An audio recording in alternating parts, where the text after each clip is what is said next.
Hello කොහොමද ඔයාලට සාදරයෙන් පිළිගන්නවා එම්ඩරි YouTube channel එකට.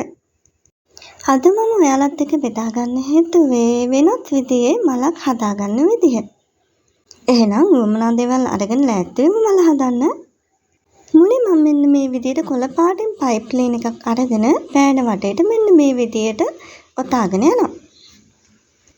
ඉන්පස්සේ ඒක පෑනෙන් ගලවගෙන ඒ වයර් එකේ කෙළවර දෙක අපි මූට්ටු කරගන්න ඕන. එහෙම මූට්ටු කරගෙන මෙන්න මේ පෙන්නන වගේ බෝලයක් විදිහට ලස්සනට තියන්න ඕනේ. ඔන්න අපි තව පයිප්ලයින් එකක් අරගෙන මම මේ පෙන්නන විදිහට රවුන්ඩ් කරලා නැට්ටක් හිටින ආකාරයට හදාගෙන අර අපි හදාගත්ත දඟල රවුම ඇතුලෙන් මෙන්න මේ විදිහට යවා ගන්නවා. ඉන්පස්සේ සුදු පාට පයිප්ලයින් එකක් අරගෙන මෙන්න මේ පෙන්වන ආකාරයට කුඩා කොටස් වලට වයර් එකක් බෙදා ගන්න ඕනේ. එහෙම බෙදාගෙන ඉවර වෙලා අපි ඒ කොටස් ටික කපා ගන්නවා.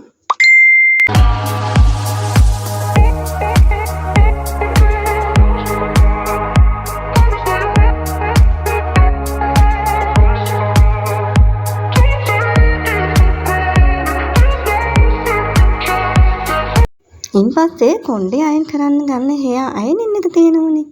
අන්න ඒකත් අරගන්න. අපි අර කපාගත්තු කුඩා කොටස් ටික අන්න ඒ විදිහට අයන් එකේ තියලා චූට්ටක් අයන් කරගන්නවා. එතකොට අපි අර කපාගත්තු කොටස් වල පිම්බුණු ගතිය අඩු වෙලා ලස්සනට ෆ්ලැට් වෙලා තියෙනවා. එතකොට අපි හදාගන්න මලේ පෙත්ත ලස්සන හැඩයකට ගන්න අපිට ඕන කරන හැඩයට ගන්න උදව්වක් වෙනවා.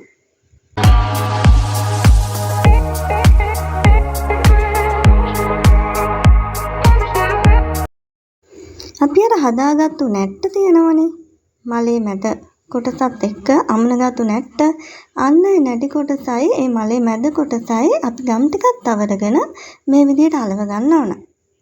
එහෙනම් අපි නැට්ට අලවගන්නේ මලේ මැද කොටසට වැඩි ශක්තිමත් බවක් තියෙන්න ඕන නිසා. ඊළඟට අපි අර අයන් කරලා හදාගත්තු මලේ පෙති ටික තියෙනවනේ අන්න ඒ පෙති වල එක පැත්තක් එක කෙළවරක් ත්‍රිකෝණාකාරව කපා ගන්න ඕනේ.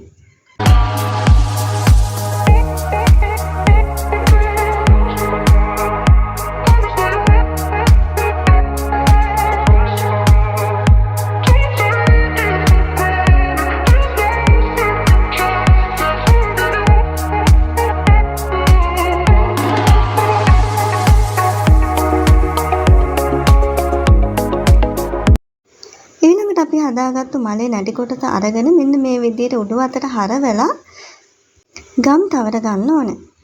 ඉන්පස්සේ අර අපි හදාගත්තු පෙත්තේ උල් කෙලවර නැතුව කපපු නැති පැත්ත තියෙනවනේ. අන්න ඒ පැත්ත තමයි අපි ඒ පැත්තට තියලා අලවගන්නේ.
ඊළඟට අපි බලමු අපි කොළය කොහොමද හදාගන්නේ කියලා.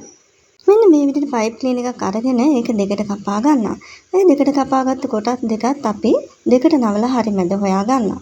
ඊට පස්සේ දිග පයිප් ක්ලීන් එකක් අරගෙන ඒකත් දෙකට නවලා හරි මැද හොයාගෙන මෙන්න මේ පෙන්වන විදිහට අර කලින් කපාගත්තු කොටස් දෙක එකට අමුණ ගන්නවා. හැම අමුණගෙන පිළිවෙලට හදාගෙන ඊට පස්සේ අර දිග කොටස තේනවනේ. අන්න දිග කොටස පොඩ්ඩක් දඟර විදිහට එන විදිහට නවලා හදා ගන්න ඕන. ටික ත්‍රිකෝණාකාරව වගේ නවා ගන්න. දෙපැත්තම ඒ විදිහට නවා ගන්න ඕන. ඊට පස්සේ හරි සමාන්තරව තියලා එක කොටසකින් ඒ කොටස් සියල්ලම එකතු කරලා අමුණ ගන්නවා. කොලෙත් නිකම්ම හදනවට වඩා මෙන්න මේ විදිහේ නිර්මාණාත්මක විදිහට හදපුවාම කොලයටත් ලස්සන හැඩයක් ලැබෙනවා. ඊට පස්සේ අපි එම හදාගත්ත කොලෙත් අර මල් පෙත්තට කරා වගේම මෙන්න මේ විදිහට ටිකක් අයන් කරගන්න. එතකොට ෆ්ලැට් වෙලා ලස්සන හැඩයක් හැදෙනවා.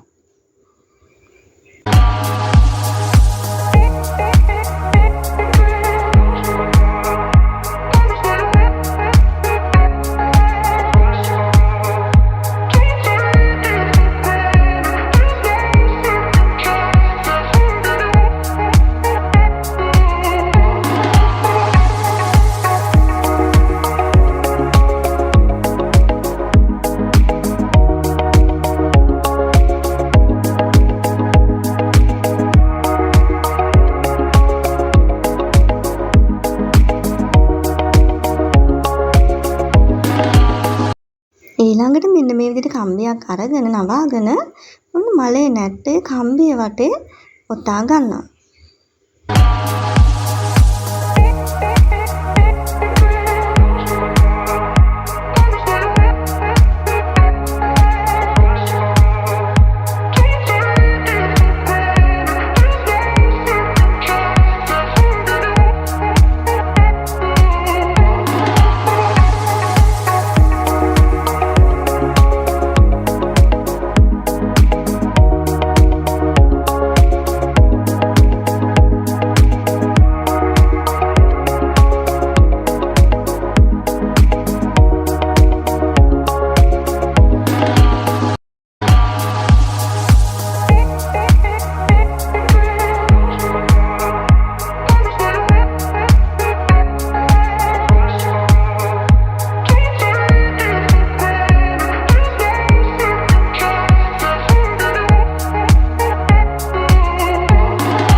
ඉතින් අපි අන්තිමට ඩේසි මල් පොකුරක්ම හදාගත්තා. ඉතින් ඔයාලට පුළුවන් මේ මල හදන විදිහටම මලේ පොට්ටුව විදිහටත් හදාගන්න. ඉතින් ඩේසි මලට මම කොළ පාට යොදාගත්තේ මම ඒ වගේ ඇත්තටම ෆොටෝස් වලින් දැකලා තියෙන නිසා. ලංකාවේ නම් මේ මල් නෑ නේද? ඉතින් ඔයාලට කැමති නම් මේ මලට කහ පාට, ලා රතු, තැඹිලි පාට වගේ යොදාගෙන හදලා බලන්න පුළුවන්. ඉතින් එහෙනම් අද මලට ඔයාලා කැමති නම් ලයික් එකක් දාලා කමෙන්ට් එකක් දාලා ෂෙයා කරන්නත් අමතක කරන්න එපා. තවත් ලස්සන මලක් එක්ක ඔයාලව හමු වෙන්න එනකන් සුබ සන්ධ්‍යාවක් කියලා ප්‍රාර්ථනා කරනවා. ගිහින් එන්නම්.